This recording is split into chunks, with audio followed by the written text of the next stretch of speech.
അർസൽനാ അലൈഹിം ഹാസിബാ ചില ആളുകൾക്ക് ഞാൻ ആകാശലോകങ്ങളിൽ നിന്ന് വലിയ വലിയ കൊടുങ്കാറ്റുകൾ ചരൽക്കല്ലുകൾ ഉൾപ്പെടുന്ന കൊടുങ്കാറ്റുകൾ നൽകിക്കൊണ്ട് ചില സമൂഹത്തെ ഞാൻ നശിപ്പിച്ചിട്ടുണ്ട്. ഇത് പറയുന്നത് അല്ലാഹുവിന്റെ ഹബീബിന്റെ സമൂഹത്തോടാണ്. എന്തിനാണ് ഇത് പറയുന്നത്? അവരെ നശിപ്പിച്ചത് കൊടുങ്കാറ്റുകൾ കൊണ്ടാണെങ്കിൽ എന്തോ ഒരു പാപം അവരുടെ സമൂഹത്തിൽ വന്നിട്ടുണ്ട്. നിരന്തരമായി അവരെ നന്നാക്കുവാനും അവരെ അല്ലാഹുവിനെ പേടിക്കുവാനും നിരന്തരമായി ഉപദേശിക്കുന്ന ഒരു പ്രവാചകൻ അവരിലേക്ക് വന്നിട്ടുണ്ട്. എന്നിട്ട് വിധത്തിലേക്ക് മാറ്റം നൽകാനാണ്. അതിൽ ചില ആളുകൾ ഒരു അട്ടഹാസം കൊണ്ട് നശിച്ചു പോയവരുണ്ട്. ചില സ്ഥലത്ത് ചില ആളുകൾ ഭൂമി ജീവനോട് വിഴുങ്ങിക്കളഞ്ഞവരുണ്ട്. എന്നാൽ വെള്ളത്തോടെ ജീവനോടെ ആ കടലുകളിൽ മുക്കിക്കുന്ന ആളുകളുണ്ട്. അല്ലാഹു വെറുതെ ആക്രമിച്ചതല്ല, അവർ തെറ്റ് ചെയ്തത് കൊണ്ട് അല്ലാഹു അവരെ ശിക്ഷിച്ചതാണ്. അപ്പൊ നമ്മൾ മനസ്സിലാക്കേണ്ടത് ഒരു സമൂഹത്തെയും അല്ലാഹു വെറുതെ ശിക്ഷിച്ചിട്ടില്ല. ഇല്ലാ ബിദംബിൻ അവർ ചെയ്ത ചില തെറ്റുകളാണ് അവരിലേക്ക് നാശം വരാനുള്ള കാരണം. രക്ഷപ്പെട്ടവരൊന്നും രക്ഷപ്പെട്ടിട്ടില്ല. വിജയിച്ചവരൊന്നും വിജയിച്ചിട്ടില്ല. ഇല്ലാ ബിതൗബത്തിൻ വതആ അല്ലാഹുവിലേക്ക് തൗബ ചെയ്തത് കൊണ്ടാണ്, അല്ലാഹുവിനെ അനുസരിച്ചത് കൊണ്ടാണ് ലോകത്തെ രക്ഷപ്പെട്ട ആളുകളൊക്കെ രക്ഷപ്പെട്ടത് എന്ന് മഹാന്മാരായ പണ്ഡിതന്മാർ നമ്മോട് പഠിപ്പിച്ചു തരികയാണ്. അപ്പൊ നമ്മൾ മനസ്സിലാക്കണം, നമ്മുടെ ചില പാപങ്ങൾ നമ്മെ തിന്മയിലേക്ക് നയിക്കുന്നുണ്ട് എന്ന്. അല്ലാഹുവിന്റെ അദാബിന് കാരണമാകാൻ ചില പാപങ്ങൾ മതിയെന്ന് നമ്മൾ മനസ്സിലാക്കുക. മഹാനായ ഇബ്നു അബ്ബാസ് റളിയല്ലാഹു അൻഹു പഠിപ്പിക്കുകയാണ്, ഇന്നലിൽ ഹസനത്തി ദിയാഉൻ ഫിൽ വജ്ഹ് നന്മ ചെയ്യുന്ന ആളുകളുടെ മുഖം എന്നും പ്രകാശിച്ചു കൊണ്ടിരിക്കുന്നതാണ്.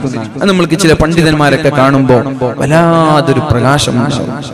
എടുത്ത് മഹാനായ യാഫി റളിയല്ലാഹു അൻഹു റിപ്പോർട്ട് ചെയ്യുന്ന ഒരു സംഭവമുണ്ട്.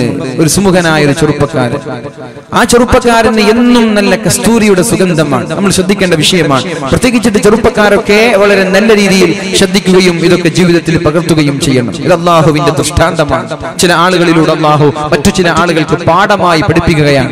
മഹാനായ യാഫി റളിയല്ലാഹു അൻഹു പഠിപ്പിക്കുന്നു, സുമുഖനായ സുന്ദരനായ ഒരു ചെറുപ്പക്കാരൻ എന്നും കസ്തൂരിയുടെ സുഗന്ധവുമായി നടക്കുന്നു.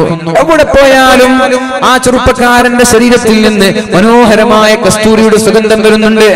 ഒരു ദിവസം അദ്ദേഹത്തോട് ചോദിച്ചു, നിങ്ങൾ എന്തിനാണ് ഇങ്ങനെയും സുഗന്ധം പൂശി നടക്കുന്നത്? ഒരുപാട് ചെലവുണ്ടല്ലോ അല്ലേ? കസ്തൂരിക്കൊക്കെ ഇതിനൊക്കെ എന്താണ് വിലയുള്ളത്? ലക്ഷങ്ങളൊക്കെ വിലമതിക്കുന്ന സുഗന്ധങ്ങളാണല്ലോ. എന്തിനാണ് ഇത്രയും ചെലവഴിച്ച് നിങ്ങൾ നടക്കുന്നത്?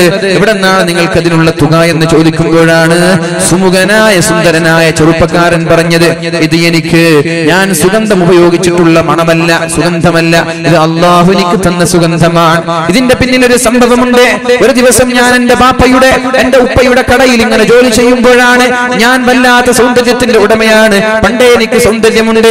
അങ്ങനെ ഇരിക്കുമ്പോഴാണ് ഒരു വൃദ്ധയായ പെണ്ണ് എന്റെ ഷോപ്പിലേക്ക്, ഉപ്പയുടെ ഷോപ്പിലേക്ക് കടന്നു വരുന്നത്. എന്നിട്ട് അവൾക്ക് വേണ്ട സാമഗ്രികൾ, അവൾക്ക് വേണ്ട എല്ലാ വസ്തുക്കളും വാങ്ങി വലിയൊരു കെട്ടായി എന്നിട്ട് എന്നോട് പറഞ്ഞു, മോനെ ഇതെനിക്ക് താങ്ങാൻ പറ്റുന്നില്ല, മോനെ എനിക്കിത് കൊണ്ടുപോവാൻ പറ്റുന്നില്ല, നീയൊന്ന് എന്റെ വീട്ടിലേക്ക് കൊണ്ടുവരണേ, എനിക്കിത് ഹെൽപ്പ് ചെയ്തു തരണമെന്ന് പറഞ്ഞുകൊണ്ട് ആ വൃദ്ധയായ സഹോദരി ആ സുമുഖനായ ചെറുപ്പക്കാരനെയും കൂട്ടി ഒരു മനോഹരമായ വീട്ടിലേക്ക് പോവുകയാണ്. വീട്ടിലേക്ക് കയറുമ്പോഴേക്കും സുബ്ഹാനല്ലാഹ്, വളരെ സുന്ദരിയായ ഒരു സുമുഖിയായ പെണ്ണ് ഈ ചെറുപ്പക്കാരനെ കടന്നു പിടിക്കാൻ ശ്രമിച്ചു. ആ ചെറുപ്പക്കാരിയുടെ തന്ത്രമായിരുന്നു ഇത്. എങ്ങനെയെങ്കിലും അവൾ മനസ്സിൽ കൊണ്ട് നടക്കുന്ന ഈ ചെറുപ്പക്കാരനെ കിട്ടണമെന്ന മോഹമുണ്ട്. ആ മോഹം ഈ വൃദ്ധയായ പെണ്ണിലൂടെ വളരെ തന്ത്രപരമായിട്ട് സ്വാധീനിക്കാൻ ശ്രമിക്കുമ്പോൾ അങ്ങനെ വീട്ടിലേക്കെത്തി ഈ പെണ്ണ് ഈ സഹോദരനെ കയറി പിടിക്കാൻ ശ്രമിക്കുകയാണ്. അപ്പോഴാണ് ഈ സഹോദരൻ ഓർത്തുപോയത്, പടച്ചോനെ അല്ലാഹുവേ, ഇന്നല്ലദീന തഖൗ ഇദാ മസ്സഹും ത്വായിഫുൻ മിനശ് ശൈത്വാൻ, നല്ല മുത്തഖീങ്ങൾ, അല്ലാഹുവിനെ പേടി ആളുകൾ അവർക്ക് പിശാചിന്റെ ചില ദുർബോധനങ്ങൾ വരുമ്പോ, പിശാച് തിന്മകളിലേക്ക് അവരെ നയിക്കുമ്പോ അവർ അല്ലാഹുവിനെ ഓർക്കുന്നവരാണ്. ഇന്നല്ലദീന തഖൗ ഇദാ മസ്സഹും ത്വായിഫും മിനശ് ശൈത്വാനി തദക്കറു, അവർ അല്ലാഹുവിനെ ഉടനെ ഓർക്കും. അതേപോലെ പരിശുദ്ധമായ നോമ്പ് എന്തിനാണ് നിർബന്ധമാക്കിയത്? യാ അയ്യുഹല്ലദീന ആമനൂ കുതിബ അലൈക്കുമുസ് സിയാമു കമാ കുതിബ അലല്ലദീന മിൻ ഖബ്ലിക്കും ലഅല്ലകും തത്തഖൂൻ. നിങ്ങൾ തഖ്വയുള്ളവരാകാനാണ് ഈ നോമ്പ് അല്ലാഹു നിർബന്ധമാക്കിയത്. കൊളസ്ട്രോൾ കുറക്കാനല്ല, വയറ് കുറക്കാനല്ല, പെണ്ണെ സ്ലിം ബ്യൂട്ടിക്ക് വേണ്ടിയല്ല, ഒരു ഡേറ്റിംഗിനുള്ള എളുപ്പ വഴിയല്ല. നോമ്പ് അല്ലാഹു നിർബന്ധമാക്കി തന്നത് ലഅല്ലകും തത്തഖൂൻ. ഈ നോമ്പ് കഴിയുമ്പോഴേക്കും നിങ്ങൾ മുത്തഖീങ്ങളായി മാറണം, തഖ്വയുള്ള ആളുകളായി മാറണം. അതിനാവട്ടെ നമ്മുടെ പ്രയത്നങ്ങൾ. ഏതായാലും അങ്ങനെ തഖ്വയുള്ള ആളായി മാറിയാൽ പിശാച് ശരീരത്തിലേക്ക് കടന്നു വന്ന് തോന്നിവാസങ്ങൾ പറഞ്ഞു തരുമ്പോഴേക്കും അല്ലാഹുവിനെ ഓർക്കുകയും അവർക്ക് അതിൽ നിന്ന് മാറാനുള്ള അവസരം ഉണ്ടാവുകയും ചെയ്യും. അങ്ങനെ ഈ ചെറുപ്പക്കാരനെ കടന്നു പിടിക്കാൻ വേണ്ടി ഈ പെണ്ണ് ഓടി വന്നപ്പോഴേക്കും പെണ്ണിനോട് പറഞ്ഞു, എനിക്കൊന്ന് ബാത്റൂമിൽ പോകണം, ഒന്ന് കുളിച്ച് ഫ്രഷായി ഞാൻ വരട്ടെ. ഭടന്മാരുടെ കൂടെ, പരിചാരകരുടെ കൂടെ നല്ലൊരു പ്രൊട്ടക്ഷനിൽ ഈ ചെറുപ്പക്കാരന് ബാത്റൂമിലേക്ക് പറഞ്ഞേക്കുകയാണ്. ബാത്റൂമിൽ ചെന്ന ഉടനെ അദ്ദേഹം മലവും കാഷ്ടങ്ങളും പൊറുക്കിയെടുത്തുകൊണ്ട് അദ്ദേഹത്തിന്റെ ശരീരത്തിൽ തുരുതുരാ തേച്ചു വരികയാണ്. അദ്ദേഹം മലം പൊറുക്കിയെടുത്തിട്ട് അദ്ദേഹത്തിന്റെ വസ്ത്രങ്ങളിൽ, അദ്ദേഹത്തിന്റെ ശരീരങ്ങളിൽ തുരുതുരാ പുരട്ടി വന്നു. ദുർഗന്ധം വമിക്കുന്ന ആ ഒരു ശരീരവുമായി പെണ്ണിന്റെ മുമ്പിലേക്ക് വരുമ്പോ പെണ്ണിന് ആ സഹോദരനോട് അറപ്പ് തോന്നി, ആ സഹോദരനോട് വെറുപ്പ് തോന്നി. വിടടാ, ഇവനെ ഓടിച്ചു വിടടാ എന്ന് പറഞ്ഞുകൊണ്ട് പരിചാരകന്മാരോട് ആട്ടിയിറക്കാൻ പറഞ്ഞു. ഈ വ്യഭിചരിക്കാൻ വേണ്ടി, വ്യഭിചാര താല്പര്യത്തിന് വേണ്ടി കൊണ്ടുവന്ന ചെറുപ്പക്കാരൻ തന്റെ ശരീരത്തിലേക്ക് കാഷ്ടം ആകെ തേച്ചു വന്നപ്പോൾ പെണ്ണവിടെ പറഞ്ഞേക്കുകയും എന്നിട്ട് വീട്ടിലേക്ക് പോകുന്ന വഴിയിൽ ആരും കാണുന്നില്ല എന്ന് ശ്രദ്ധിച്ചപ്പോഴാണ് ആ സഹോദരൻ ഒരു അരുവിയുടെ അടുത്തേക്ക് പോകുന്നത്. എന്നിട്ട് വസ്ത്രം മലക്കി, വസ്ത്രം വൃത്തിയാക്കി, ശരീരം കുളിച്ച് വൃത്തിയാക്കി വീട്ടിലേക്ക് പോകുമ്പോ സുബ്ഹാനല്ലാഹ്, അയാളുടെ ശരീരത്തിൽ നിന്ന് കസ്തൂരിയുടെ സുഗന്ധം വരികയാണ്. ഇത് അല്ലാഹു കൊടുക്കുന്ന ചില ദൃഷ്ടാന്തങ്ങളാണ്. ഇത് മറ്റുള്ള ആളുകൾക്കൊരു പാഠമാണ്. അദ്ദേഹം പറഞ്ഞു, അന്ന് മുതൽ ഇന്ന് വരെ ഈ ശരീരത്തിൽ കസ്തൂരിയുടെ സുഗന്ധമാണ്. ഒരു ദുർഗന്ധം വമിക്കുന്ന ഒരു വസ്തു എന്റെ ശരീരത്തിൽ ഞാൻ തേച്ചത് കാരണം, പുരട്ടിയത് കാരണം അല്ലാഹു എനിക്ക് പകരം തന്നത് സുഗന്ധമാണ്, കസ്തൂരിയാണ് എന്ന് ആ സഹോദരൻ ആ പണ്ഡിതനോട്, ആ വ്യക്തിയോട് പഠിപ്പിച്ചു എന്ന് ചരിത്രത്തിൽ കാണാൻ സാധിക്കും. ഇങ്ങനെ സംഭവങ്ങൾ നമ്മുടെ ജീവിതത്തിൽ ഉണ്ടാകും. പക്ഷേ നമ്മൾ അങ്ങോട്ട് തേടിപ്പോവാൻ, ഇങ്ങോട്ട് വന്നാൽ ഏതായാലും കൺട്രോൾ ചെയ്യാൻ പറ്റൂല, അതിനൊക്കെ പുറം അങ്ങോട്ട് തേടിപ്പോവാൻ. ഇതൊക്കെ ഇല്ലാതിരിക്കാൻ വേണ്ടി പ്രത്യേകിച്ചിട്ട് പടച്ചെറുപ്പിനോട് ദുആ ചെയ്യാം. അല്ലാഹു നമ്മളെയൊക്കെ രക്ഷപ്പെടുത്തട്ടെ, നമ്മുടെ ഈമാൻ അല്ലാഹു സലാമത്താക്കട്ടെ. അപ്പൊ ഏതായാലും ഇന്നലിൽ ഹസനത്തു ളിയാഉൻ, നന്മ ചെയ്യുന്ന ആളുകളുടെ മുഖത്തൊരു പ്രകാശമുണ്ടാകും. വനൂറൻ ഫിൽ ഖൽബി, അവന്റെ ഹൃദയത്തിലും പ്രകാശമുണ്ടാകും. വസഅതുൻ ഫിൽ റിസ്ഖി, അവന്റെ ഭക്ഷണത്തിൽ വിശാലതയുണ്ടാകും. വഖുവതുൻ ഫിൽ ബദനി, ജിമ്മിനൊന്നും പോണ്ട, വൈകുന്നേരം കളിക്കേണ്ട ആവശ്യമില്ല. വഖുവതുൻ ഫിൽ ബദനി, അവന്റെ ശരീരത്തിൽ നല്ല ശക്തിയുണ്ടാകും, ആരോഗ്യ ദൃഢഗാത്രനായിരിക്കും അവൻ. വമഹബ്ബതുൻ ഫീ ഖുലൂബിൽ ഖൽഖി, ജനങ്ങൾക്കെല്ലാം അയാളെ ഇഷ്ടമായിരിക്കും. ഇതൊക്കെ വേണ്ടേ? നല്ല ഫിറ്റ്നസ് ഉള്ള ബോഡി, ഹെൽത്തി മൈൻഡ്, ആൻഡ് ജനങ്ങൾക്കൊക്കെ അല്ലാതെ ഇഷ്ടം വേണം. സമ്പത്തിൽ വിശാലത വേണം, നല്ല വാഹനം വേണം, നല്ല വീട് വേണം, ആളുകൾക്കൊക്കെ ഇഷ്ടമായിരിക്കണം. അതിന് നീ ചെയ്യേണ്ടത് നന്മയെ ചെയ്യാൻ പാടുള്ളൂ. ഇങ്ങനെ നന്മ ചെയ്താൽ നിന്റെ മുഖം പ്രകാശിക്കും. നിനക്ക് ഫെയർലോളിയുടെയോ ഫൗണ്ടേഷന്റെയോ ആവശ്യമില്ല, നിന്റെ മുഖം പ്രകാശിക്കും. അതേപോലെ എവിടെയെങ്കിലും കഷ്ടപ്പെട്ട് അധ്വാനിക്കേണ്ട ആവശ്യമില്ല. നിനക്ക് വേണ്ടുന്നത് അല്ലാഹു സദാ സമയത്ത് തരുമെന്നും മഹാനായ ഇബ്നു അബ്ബാസ് റളിയല്ലാഹു അൻഹു നമ്മോട് പഠിപ്പിക്കുകയാണ്. ഇനി ഒരാൾ തെറ്റ് ചെയ്താലോ, ഇനി ഒരാൾ പാപം ചെയ്യുന്ന ആളാണെങ്കിലോ, നിരന്തരമായി കണ്ണ് സൂക്ഷിക്കാതെ ഫോൺ വീഡിയോകളുടെ അഡിക്റ്റ് ആകുന്ന ആളുകൾ അവരുടെ മുഖം കാണുമ്പോൾ തന്നെ കരുവാളിച്ചതുപോലെ സദാസമയം വ്യഭിചാരം കാണുന്നവർ, വ്യഭിചാരം ചെയ്യുന്നവർ, വ്യഭിചാരത്തിന്റെ താല്പര്യങ്ങളുള്ള കഥകൾ മെനയുന്നവർ, ഇവരെ കുറിച്ചാണ് പറയുന്നത്. തിന്മ ചെയ്യുന്ന ആളുകൾ വെളുത്തിട്ടാണെങ്കിലും അവരുടെ മുഖത്തിൽ ഒരു കറുപ്പുണ്ടാകും, കരിവാളിച്ച മുഖമായിരിക്കും, അവരുടെ ഹൃദയവും കറുത്തു പോകും. അതേപോലെ ശരീരമാകെ ക്ഷീണിച്ചു പോകും, അവർക്ക് ഭക്ഷണം കിട്ടൂല. ഒരുപാട് സമ്പത്തുണ്ടാകും, എന്നാൽ നല്ല രീതിയിൽ ഭക്ഷണം കഴിക്കാൻ പറ്റൂല, എന്തൊക്കെയോ അസുഖങ്ങൾ ഉണ്ടാകും. അതുകൊണ്ട് വളരെ ടേസ്റ്റ് ഉള്ള ഭക്ഷണങ്ങൾ വരെ മാറി നിൽക്കേണ്ടി വരും അവർക്കൊക്കെ.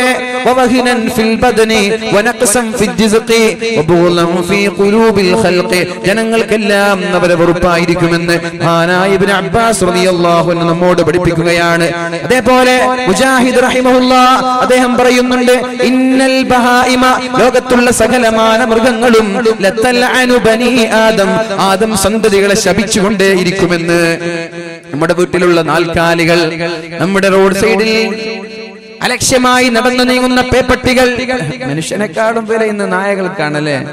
അല്ലെ, നായകളെ കൊല്ലാൻ പാടില്ല. എത്രയോ നായകൾ മനുഷ്യനെ കൊന്നാലും കുഴപ്പമില്ല. നായനെ കൊല്ലുമ്പോ നമ്മുടെ രഞ്ജിനി ഹരിദാസനൊക്കെ അരിശം കൊള്ളാൻ, അതിന്റെ പേരിൽ കുഴപ്പമുണ്ടാക്കാൻ. ഏതായാലും നായ അങ്ങനെ ജീവിക്കണം, മനുഷ്യൻ ചത്തുപോട്ടെ, കുഴപ്പമില്ല. അല്ല ബോധം കൊടുക്കട്ടെ. ഇന്നൽ ബഹായിമ, മുസ്തയമായും മൃഗങ്ങൾ, ലതൽഅനു ബനി ആദം, എല്ലാ സന്തതികളെയും ശപിച്ചുകൊണ്ടിരിക്കും. അവർക്ക് ക്ഷാമമുണ്ടായാൽ, മഴ വരാതെ വെള്ളമില്ലാതെ ഈ കാണുന്ന പുൽക്കൊടികളൊക്കെ ഉണങ്ങിപ്പോയി, മൃഗങ്ങൾക്ക് ഭക്ഷണം കഴിക്കാൻ ഭക്ഷണം ലഭിക്കാതെ കുടിക്കാൻ വെള്ളമില്ലാതെ വന്നാൽ കടലിലും കരയിലുമുള്ള സകലമാന ജന്തുക്കളും മനുഷ്യരെയാണ് ശപിക്കുന്നത്. മഴ വരാതിരുന്നാൽ അവരൊക്കെ നമ്മെ ശപിക്കുകയാണ്. എന്നിട്ട് പറയും,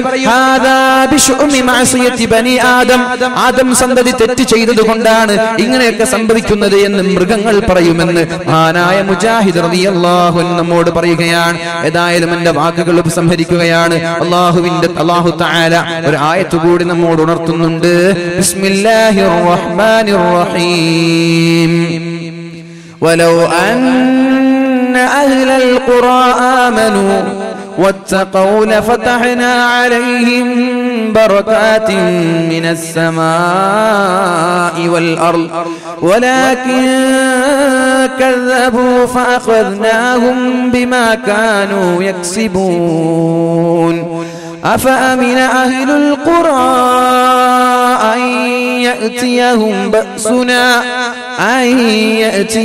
بأسنا بياتا وهم نائمون أفأمن أهل القرى أن يأتيهم بأسنا ضحى وهم يلعبون أفأمنوا مكر الله فلا يأمن مكر الله إلا القوم الخاسرون. നമ്മുടെ മഞ്ചേശ്വരം മണ്ഡലത്തിന്റെ പ്രഗത്ഭനായ MLA നമ്മുടെ സദസ്സിലേക്ക് കടന്നുവരാണ്. അല്ലാഹു അദ്ദേഹത്തിന് ആഫിയത്തും ഇസ്സത്തും പ്രദാനം ചെയ്യുമാറാവട്ടെ. നമ്മുടെ ജനങ്ങൾക്കിടയിൽ ഓടിച്ചാടി നടന്ന് സുത്യർഹമായ പ്രവർത്തനങ്ങൾ നടത്തി വികസനത്തിന്റെ പടപ്പാട്ടുമായി കഴിഞ്ഞ 5 വർഷം നമ്മൾക്ക് മഹനീയമായ നേതൃത്വം നൽകിയ അബ്ദുർ റസാഖ് MLA നമ്മുടെ മുമ്പിലേക്ക് കടന്നു വരുന്നു. അല്ലാഹു അദ്ദേഹത്തിന് നമ്മൾക്ക് സ്തുത്യർഹമായ പ്രവർത്തനങ്ങളും വികസനങ്ങളും നമ്മുടെ നാട്ടിലും മണ്ഡലങ്ങളിലും കാഴ്ചവെക്കുവാനും ഇൻഷാ അല്ലാഹ് അടുത്ത ഇലക്ഷനിൽ വൻ ഭൂരിപക്ഷത്തോടെ വിജയിക്കുവാൻ അല്ലാഹു തൗഫീഖ് ചെയ്യട്ടെ. 89,000 ആട്ടെ അല്ലേ? ഇൻഷാ അല്ലാഹ് അല്ലാഹു തൗഫീഖ് ചെയ്യട്ടെ. അപ്പോൾ ഞാൻ എൻ്റെ വാക്കുകൾ ഉപസംഹരിക്കുന്ന ഈ ഒരു ആയത്തിന്റെ അർത്ഥം കൂടി സൂചിപ്പിച്ച് ഞാൻ നിർത്തുകയാണ് ഇൻഷാ അല്ലാഹ്. വലൗ അന്ന അഹ്ലൽ ഖുറാ ആമനൂ, ഒരു നാട്ടിലുള്ള ഗ്രാമവാസികളെല്ലാം അല്ലാഹുവിനെ കൊണ്ട് വിശ്വസിക്കാൻ തുടങ്ങിയാൽ, വത്തഖൗ, അവർ തഖ്വയുള്ളവരായാൽ, ലഫതഹ്നാ അലൈഹിം ബറകാത്തിൻ മിനസ് സമാ, ആകാശലോകങ്ങളിൽ നിന്ന് അല്ലാഹുവിന്റെ അനുഗ്രഹങ്ങൾ അവരിലേക്ക് ഇറങ്ങി വരും. എന്താണ് ചെയ്യേണ്ടത്? നമ്മളൊക്കെ നന്മ ചെയ്യാൻ തുടങ്ങിയാൽ നമ്മൾക്ക് പ്രയാസമില്ലാതെ, റിസ്ക് ഇല്ലാതെ, വിഷമമില്ലാതെ അല്ലാഹുവിന്റെ സൗകര്യങ്ങൾ ഒന്നിന് പിറകെ ഒന്നായി അല്ലാഹു പറഞ്ഞേക്കുമെന്നാണ്. അതിനൊരൊറ്റ ഡിമാൻഡ് ഉള്ളൂ, നമ്മളൊക്കെ നന്മ ചെയ്യുക. അല്ലാഹു നമ്മളൊക്കെ മുത്തഖീങ്ങളിൽ പെടുത്തട്ടെ. വലൗ അന്ന അഹ്ലൽ ഖുറാ ആമനൂ, ഒരു ഗ്രാമവാസികൾ അല്ലാഹുവിനെ കൊണ്ട് വിശ്വസിച്ചാൽ, വത്നാ അലൈഹിം ബറകാത്തിൻ മിനസ് സമാ, ആകാശലോകങ്ങളിലുള്ള സുഖങ്ങൾ അല്ലാഹു അയാൾക്ക് അയച്ചു കൊടുക്കും. വൽ അർളി, ഭൂമിയിലും ബറക്കത്തുണ്ടാകും. വലാകിൻ കദ്ദബൂ, എന്തേ ഇതുണ്ടാവാത്തത്? ആളുകൾ അല്ലാഹുവിനെ കളവാക്കാൻ തുടങ്ങി. ഫഅഖദ്നാഹും ബിമാ കാനൂ യക്സിബൂൻ, അവരുടെ പ്രവർത്തനങ്ങൾ കാരണം അല്ലാഹു അവരെ ശിക്ഷിക്കാൻ തുടങ്ങി. മഴ നീളാൻ തുടങ്ങി, മഴ വന്നിട്ടും ചൂടില്ല, ശക്തമായ ചൂടാണ്, മഴ വന്നിട്ടും തണുപ്പ് ലഭിക്കുന്നില്ല, വെള്ളം ലഭിക്കുന്നില്ല. അല്ലാഹുവിനെ വിശ്വസിക്കാതെ അല്ലാഹുവിൽ അവിശ്വസിക്കുന്നത് കൊണ്ടാണ്. ഗ്രാമവാസികളെ, നിങ്ങൾ നിർഭയരാകുന്നുണ്ടോ? അല്ലാഹുവിന്റെ കോപം നിങ്ങളിലേക്ക്, നിങ്ങളെല്ലാം ഉറങ്ങിക്കിടക്ക വരുന്നില്ലെന്ന് നിങ്ങൾ കരുതുന്നുണ്ടോ? ഈ പവിത്രമായ കാസർഗോഡിന്റെ ഭൂമികയിൽ, ഈ മഞ്ചേശ്വരം എന്ന മണ്ഡലത്ത് താമസിക്കുന്ന നമ്മളിലേക്ക് പടച്ച റബ്ബിന്റെ പരീക്ഷണങ്ങൾ വരില്ല എന്ന് നിങ്ങൾ ഉറപ്പിക്കുകയാണോ? തിന്മകളിൽ നിരന്തരമായി വാദുകൾ കൊണ്ടോ ക്ലാസുകൾ കൊണ്ടോ മാറ്റമില്ലാതെ നിവാസികളായി നമ്മുടെ ചെറുപ്പക്കാരൻ മാറിപ്പോയാൽ, നമ്മുടെ നാട്ടുകാർ മാറിപ്പോയാൽ, അല്ലാഹു നമ്മൾ ഉറങ്ങിക്കൊണ്ടിരിക്കെ അവന്റെ ഭീമാകാരമായ ഭയാനകമായ തിന്മകൾ കൊണ്ട്, പരീക്ഷണങ്ങൾ കൊണ്ട്, ശിക്ഷകൾ കൊണ്ട് നമ്മെ നശിപ്പിക്കുമെന്നൊരു താക്കീത് ഖുർആൻ നൽകുകയാണ്. ഗ്രാമവാസികളെ, നിങ്ങൾ പേടിക്കുന്നില്ലേ? നിങ്ങൾക്ക് അല്ലാഹുവിനെ ഭയമില്ലേ?